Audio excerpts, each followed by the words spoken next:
കൊച്ചിയിലെ സ്വകാര്യ സ്ഥാപനത്തിലുണ്ടായത് തൊഴിൽ പീഡനമല്ലെന്ന യുവാവിന്റെ മൊഴി. കഴുത്തിൽ ബെൽറ്റിട്ട് നായയെപ്പോലെ ജീവനക്കാരെ നടത്തിക്കുന്ന ദൃശ്യങ്ങൾ പുറത്തുവന്നിരുന്നു. എന്നാൽ ഈ ദൃശ്യങ്ങൾ തൊഴിൽ പീഡനമല്ലെന്നും സ്ഥാപനത്തിൽ നിന്നും പുറത്താക്കിയ മുൻ മാനേജർ നിർബന്ധിച്ച് ചെയ്യിപ്പിച്ചതാണെന്നുമാണ് യുവാവിന്റെ പ്രാഥമിക മൊഴി.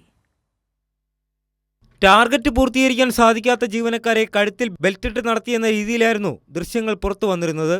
കൊച്ചിയിലെ ഹിന്ദുസ്ഥാൻ പവർ ലിങ്ക്സ്, പെരുമ്പാവൂരിലെ കെൽട്രോ എന്നീ സ്ഥാപനങ്ങൾക്കെതിരെയായിരുന്നു ആരോപണം.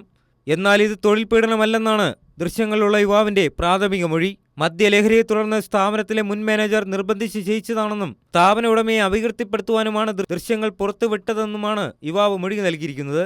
കഴുത്തിൽ ബെൽറ്റിട്ട് തന്നെ നിർബന്ധിച്ച് നടത്തുകയും ദൃശ്യങ്ങൾ പകർത്തുകയും ചെയ്ത മുൻ മാനേജരെ സ്ഥാപനം പുറത്താക്കിയിരുന്നുവെന്നും യുവാവ് പറയുന്നു. സംഭവത്തിൽ ഹിന്ദുസ്ഥാൻ പവർ ലിങ്ക്സിന്റെ കല്ലൂരിലെ ഓഫീസിലും കെൽട്രോ എന്ന സ്ഥാപനത്തിന്റെ പെരുമ്പാവൂരിലെ ഓഫീസിലും പരിശോധനകൾ നടന്നു. News desk, Kairali news.